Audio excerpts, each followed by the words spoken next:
ഈ ചില കാര്യങ്ങളെ നമ്മൾ എത്ര പ്രാർത്ഥിച്ചാലും നടക്കാതെ വരും.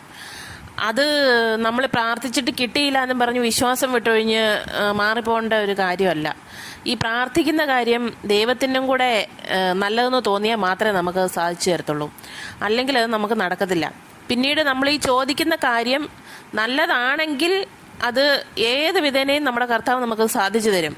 ഇനി അതിൽ എന്തെങ്കിലും പ്രശ്നങ്ങളൊക്കെ ഉണ്ടെന്നുണ്ടെങ്കിൽ പുള്ളി അത് മൈൻഡ് പോലും ചെയ്യത്തില്ല. അപ്പം അത് മനസ്സിൽ വെച്ചേച്ച് വേണം നമ്മൾ അതുകൊണ്ട് നമ്മൾ നിരാശപ്പെടരുത്, ദൈവത്തിൽ നിന്ന് മാറി നിൽക്കരുത്.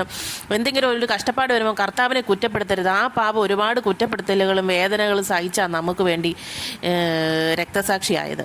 അപ്പം അത് അനുസരിച്ച് നമ്മൾ നിൽക്കണം. കുറ്റപ്പെടുത്തി ഒഴിഞ്ഞ് മാറിപ്പോവരുത്. അങ്ങനെ നമ്മൾ മാറിപ്പോയാൽ അത് ദൈവത്തിന് ഒരുപാട് വേദന എടുക്കും. അപ്പം നമ്മൾ ഒരു കാര്യം സാധിച്ചു തന്നില്ല എന്ന് പറഞ്ഞ് പിണങ്ങി മാറിയിരിക്കും ഒന്നും ചെയ്യാതെ ചേർന്ന് നിന്നോളുക. നല്ലത് മാത്രമേ നമുക്ക് നടത്തി തരുള്ളൂ. മോശമായിട്ടുള്ള ഒരു കാര്യം ദൈവം നമുക്ക് നടത്തി തരത്തില്ല. അങ്ങനെ ഒരു വിശ്വാസവും കൂടെ വേണം.